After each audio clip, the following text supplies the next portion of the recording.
Jadi apakah Islam ini ancaman bagi orang Kristen? Orang Kristen itu sudah ada di abad 1. Islamnya nggak pernah ada. Abad 2, Islam nggak ada. Abad 3, Islam nggak ada. Abad 4, Islam nggak ada. Abad 6, Islam nggak ada. Jadi ancaman apa? Karena ketika Anda mengatakan, Anda kan anak filsafat. Karena ketika Anda mengatakan Islam adalah ancaman, berarti Islam suka mengancam. Misalkan merujuk pada ini. Loh, karena Anda kan anak filsafat nih. Iya. Kalau Anda anak filsafat, Enggak juga. Ini harus pintar. dengar dulu, Bu. Aku bilang kan, apakah ada nabi palsu seperti yang kalian duga itu ialah Muhammad? Bukan kami duga. Oke. Lalu Kita baca. arahnya kemana nabi palsu ini? Anda Nabi palsu ini kita baca jaraknya di dalam kemana? Ulangan 13. Jangan ngamuk dong. Oke. Kita baca ya. Shalom Bapak Ibu, Saudara-saudari terkasih. Selamat datang di channel Juru Selamatku.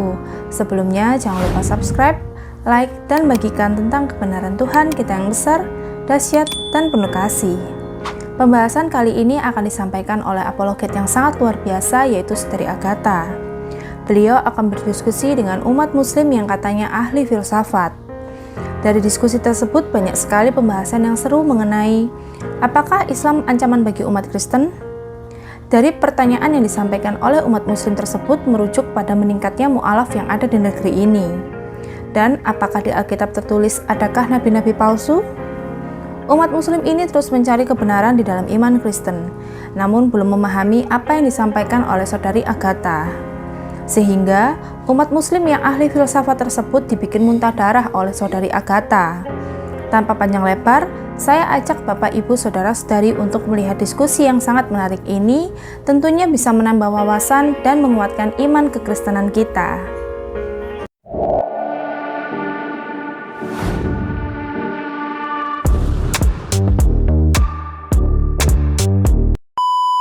Aku tenggelam. Silakan, Laode.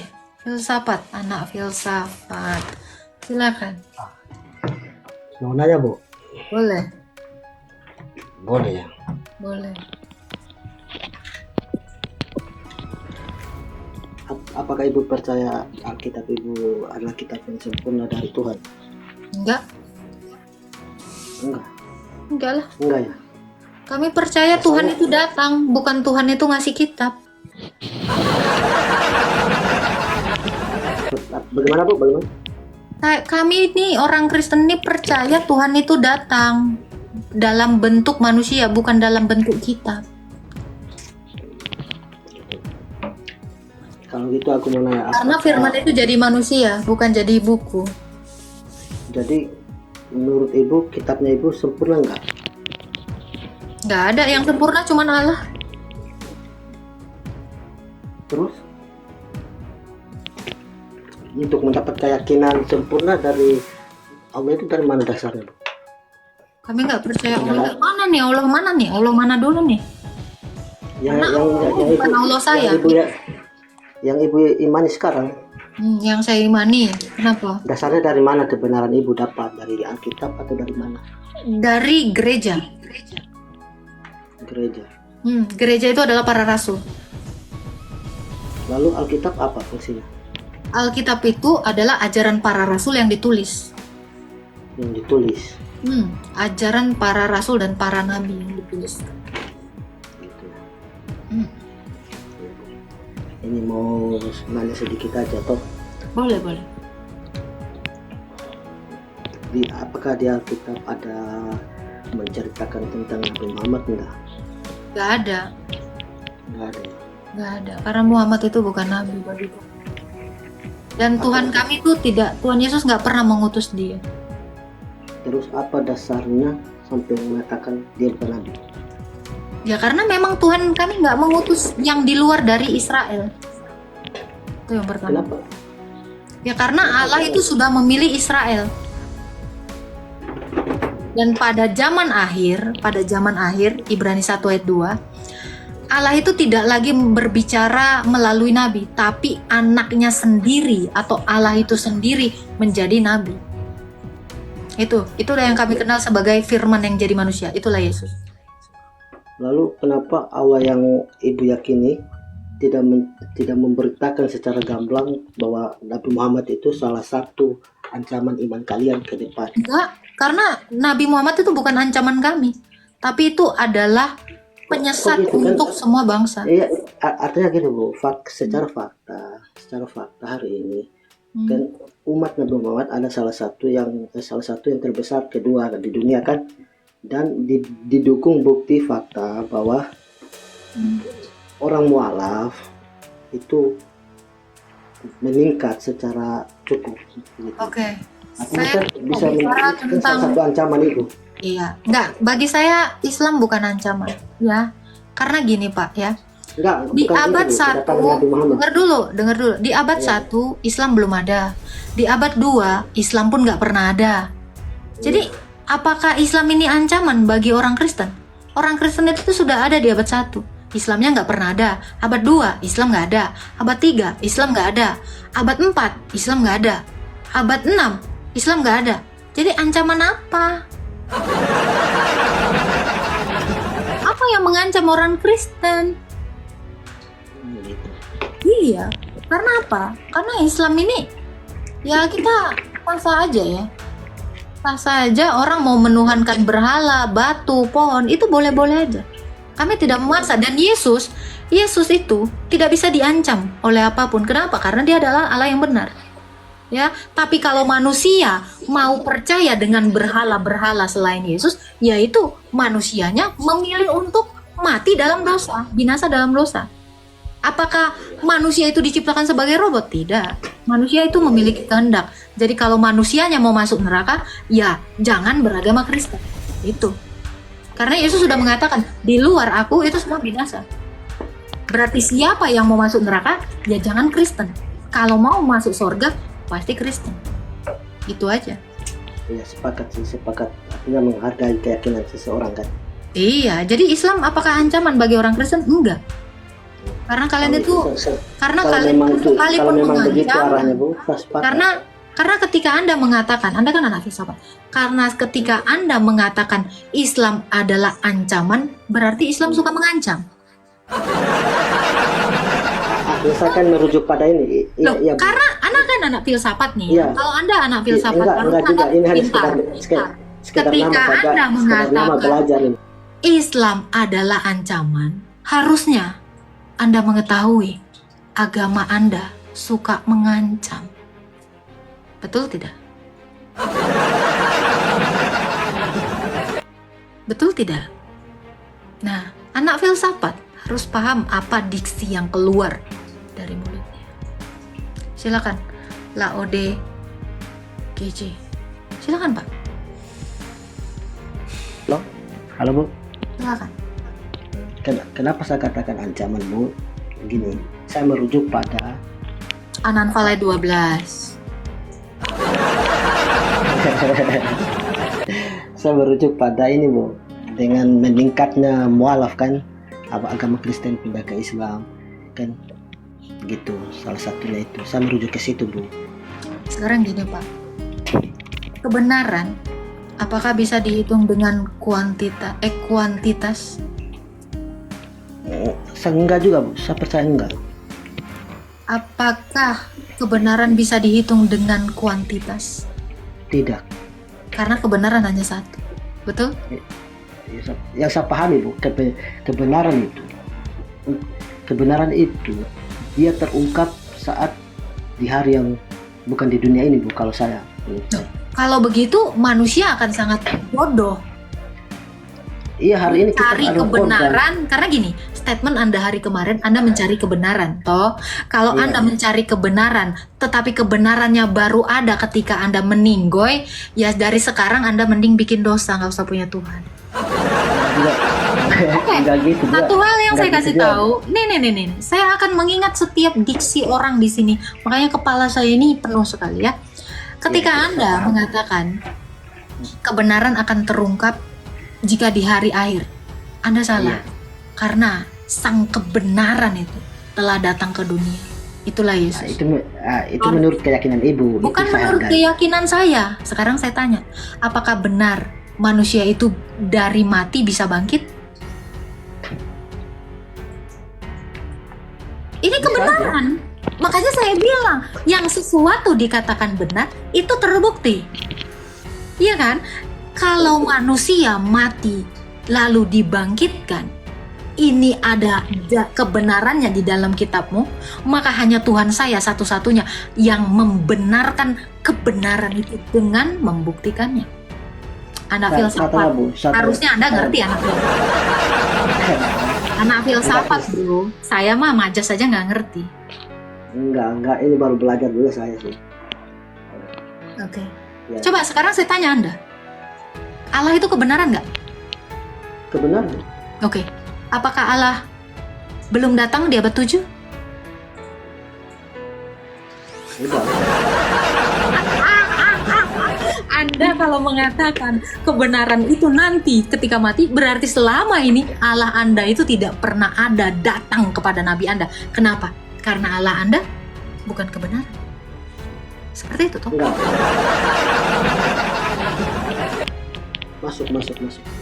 Masuk. Masuk. Makanya hati-hati dengan statement Anda. Saya akan cerna di sini dan keluar dari. Saya masuk di sini dulu. Proses pembelajaran, bukan mau mengundang apa. Kemarin Anda masih bertanya kan, gini kan, Kak, saya mau cari kebenaran. Masih sama nggak dengan hari ini? Masih sama. Masih. Kalau Anda mencari kebenaran, artinya Anda mencari Yesus, karena Yesus adalah kebenaran. Oke, saya hargai pendapat Anda. Bukan Anda tidak perlu menghargai, tapi ini adalah faktual. Setiap Yesus mengatakan sesuatu, itu benar terjadi. Itulah Allah kami. Apakah keyakinan dasar keyakinan Ibu melalui penyaksian juga? Iya dong, kesaksian. Karena hukum dui ganda saksi Tuhan kami yang menurunkannya kepada Musa. Jadi kalau ada suatu perkara, tapi kan kesaksian itu harus berita lagi kan? Perkara itu akan dibenarkan dengan tapi kan kesaksian Ibu lewat informasi berita. Saya tidak bersaksi. Saya tidak pernah bersaksi. Yang bersaksi itu adalah para rasul. Yang saya nyatakan itu adalah kesaksian para rasul. Saya nggak pernah bersaksi. Kenapa? Karena saya tidak menyaksikan. Tetapi para rasul yang menyaksikan dengan mata mereka, dengan telinga mereka, dan dengan tangan mereka yang mereka raba. Ini tertulis di dalam 1 Yohanes 1 ayat 1 dan 4. Ya. Inilah yang saya wartakan kepada siapapun. Apakah Ibu percaya tidak tercampur dengan perbuatan manusia tidak bertanggung jawab soal itu? Soal apa? Karena manusianya sendiri. Karena firman itu, Yesus itu sendiri mengutus rasulnya dan memberikan mukjizat-mukjizat itu sebagai tanda bahwa Allah menyertai mereka.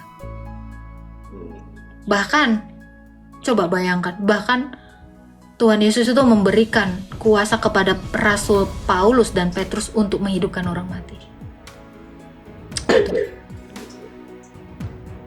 Artinya, oke.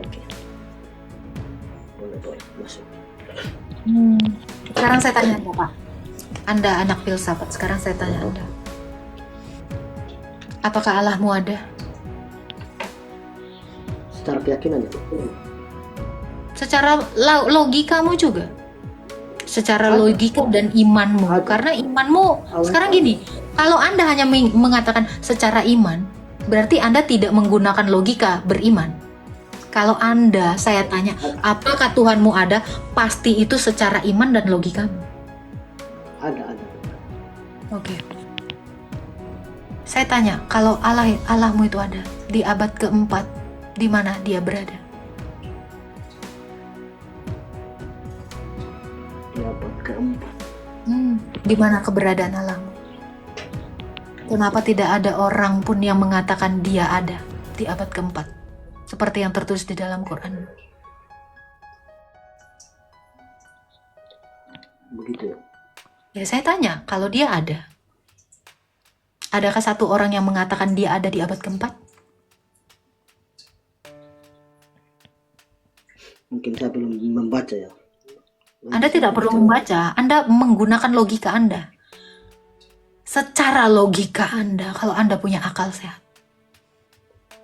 Apakah ada yang mengatakan Allah itu ada di abad keempat? Ada. Siapa? Bangsa mana yang mengatakan Allahmu itu ada di abad keempat?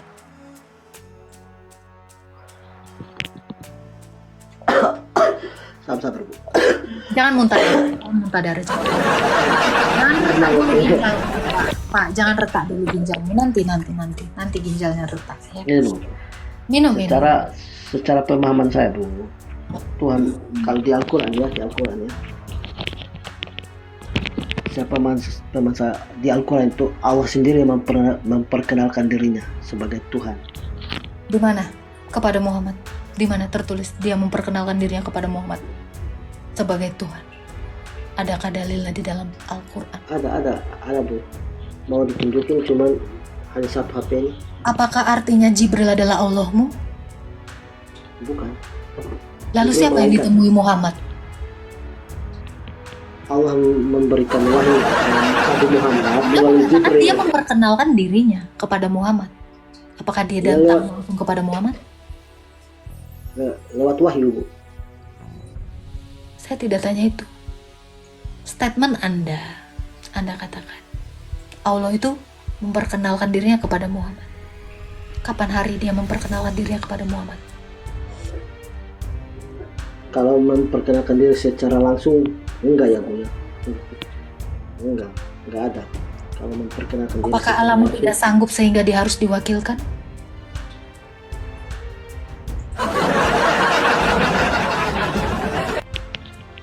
Tapi itu tadi, ketika kamu mengatakan Allah itu ada, adakah satu orang yang mengatakan dia ada di abad keempat? Itu tolong menjadi PR Anda dan jadi perenungan Anda, wahai anak filsafat. siap Bu, siap.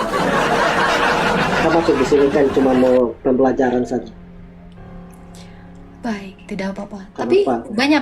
Karena pada dasarnya begini Bu, karena pada pemahaman saya, pada dasarnya kebanyakan orang beragama itu karena sudah menjadi keterlanjuran seseorang, seperti dia terlahir di agama ini sehingga belajarnya berpatokan satu tempat. Apakah Anda tidak punya kebebasan untuk mengambil sikap mau percaya dengan agama apa? Kalau Anda mengatakan karena kamu terlahir sebagai Islam, apakah hari ini kamu tidak bisa murtad? Bisa toh? Jadi Bisa sebenarnya Tapi seseorang beragama itu bukan karena diwariskan orang tuanya, karena kamu memilih untuk bertahan, bukan memilih untuk mencari. Jadi Iya, setiap orang itu punya pilihan. Ketika Iya, kamu masih maksud tetap saya, di dalam agama di Islam, Alkitab, itu pilihanmu. Iya, di Alkitab, makanya di Alkitab saya belum dapat juga kebenaran. Karena menurut saya Bu, begini, Hmm. sesuai dengan apa yang saya katakan sebagai ancaman tadi, seharusnya kalau memang Allah itu kuasa, harusnya dia memberitakan secara gamblang kedatangan nabi palsu. Kalau memang Nabi Muhammad Oh ada. Matius 7. Apakah Ada. Ada Apakah kali. penyebutan nama? Ada kali nabi palsu. Karena kamu Apakah punya ada? nabi palsu, saya tunjukkan dalilnya nih. Ada Bu, kali enggak. Bang. Banyak pun. Apakah ada Banyak. penyebutan? Ada penyebutan nama? Silakan. Lah kan kamu tadi bilangnya nabi palsu. Iya, aku bilang kan, dengar dulu Bu, aku bilang kan apakah ada nabi palsu seperti yang kalian duga itu ialah Muhammad. Bukan kami duga. Oke, Lalu kita baca. lalu arahnya Kita kemana nabi palsu ini? Anda Nabi palsu ini bisa baca diarahnya di dalam kemana? Ulangan 13. Jangan ngamuk dong. Oke, kita baca ya.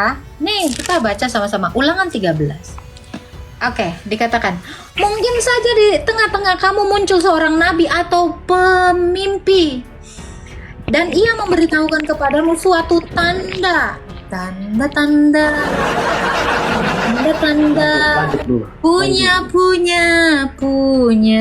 Oke. Lanjut dulu. Dikatakan ya, pemimpi itu apabila tanda atau mujizat yang disampaikan kepadamu itu terjadi, ia berkata, marilah kita mengikuti ilah lain yang tidak kamu kenal, ya? Dan marilah kita beribadah kepadanya. Lalu Bu. Jadi sebentar. Oke. Lalu saya tak masukkan lagi, sebenarnya banyak ya. Ini ya di dalam Yeremia ya dikatakan nabi itu mati makan ipuh. Oke. Lalu di Perjanjian Baru ya dikatakan ya. nabi palsu itu, oke, kita lihat ya. Ini dia mengajarkan segala sesuatu yang sesat. Gitu ya. Dari buahnya lah kamu bisa dari pohonnya lah kamu bisa melihat buahnya. Nah, kalau nabi palsu itu biasanya dari perbuatannya tercermin bahwa dia itu bukan berasal dari Allah. Satu hal yang kita harus tahu ya Pak ya. Kenapa kami tidak percaya nabi di luar bangsa Israel? Karena Jabur Daud mengatakan, oke ya, kita baca Mazmur. Mazmur 147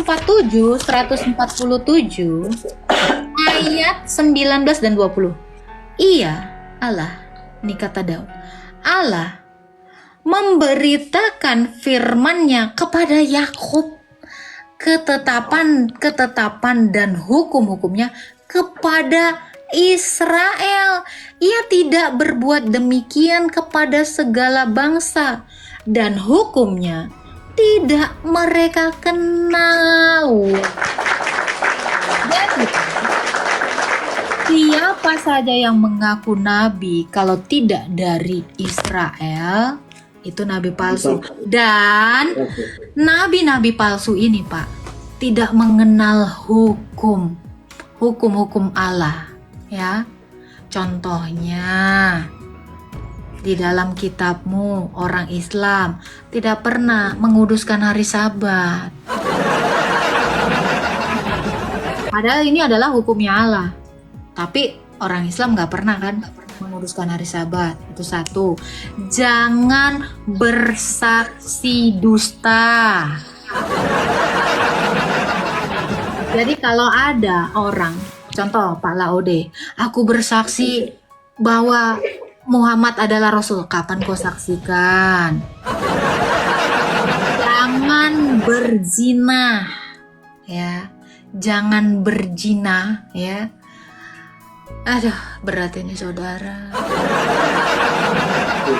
Sesuai dengan penafsiran yang Ibu jelaskan tadi, dugaan Ibu apakah itu Muhammad nabi palsu? Kenapa Pak? Sesuai dengan yang penafsiran ayat-ayat yang Ibu baca tadi. Saya nggak nafsir, saya cuma baca lurus. Oke, sekarang nanya, dugaannya nabi palsu itu apakah dugaannya ke Nabi Muhammad ya? Karena tidak dari Israel, udah pasti, centang, sudah pasti, karena tidak dari Israel. Dan apakah Nabi Muhammad, Nabi Anda, apakah Nabi Anda tahu tata cara kurban? Hukum-hukum di dalam kurban itu tahu nggak? Oke, Bu. Karena saya tanya, apakah Nabi Anda tahu hukum di dalam berkurban? Halo. Iya. Sekarang saya tanya, apakah Nabi tahu hukum di dalam di dalam iman kami itu berkurban? Tata caranya berkurban tahu nggak? Tahu, ada penjelasannya, Bu. Di mana? Di Quran surah berapa? Mau ditunjukin cuman ini satu HP nih, Bu. Oke. Sekarang saya tanya Anda, kurban yang Anda lakukan, apakah itu sesuai dengan hukum di dalam Taurat Musa? Sekarang saya tanya, kurban yang Anda lakukan, apakah itu sudah benar seperti yang diperintahkan Tuhan kami? Secara keyakinan kami benar, Bu, karena pemahaman kami tentang Al-Quran, dia adalah penyempurna dari kitab-kitab sebelumnya. Saya nggak nanya itu. Iya,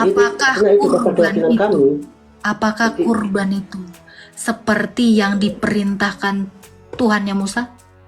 Dasarnya begini, Bu, ketika kan kitab pemahaman kami di dalam kitabnya Musa, Tauratnya Musa, kurban itu dibakar habis, bukan dimakan. Kenapa kalian berkurban dimakan? Kalau Nabi mau tahu hukum-hukumnya Tuhan, kan tadi dikatakan ya. Makanya jelas dikatakan Al-Quran datang sebagai kitab penyempurna, Bu. Sekarang saya tanya, kenapa dirubah?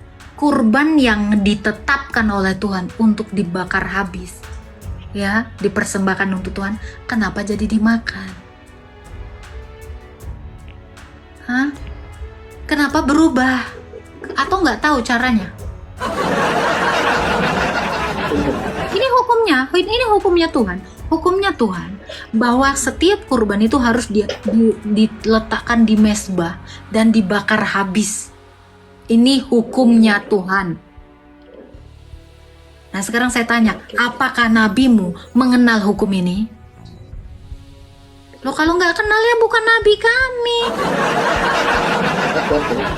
Sah-sah saja Bu, sah-sah saja. Bukan sah-sah aja, kan udah dikatakan seperti ya.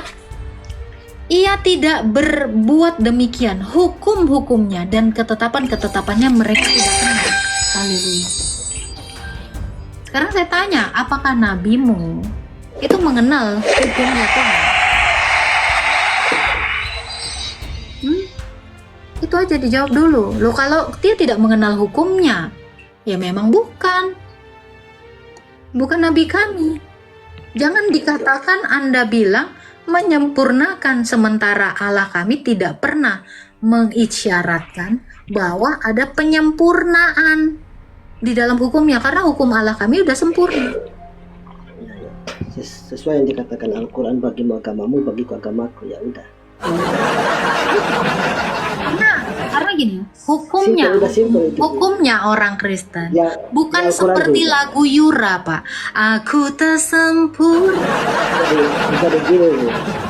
aku tak sempurna, aku rayakan apa adanya.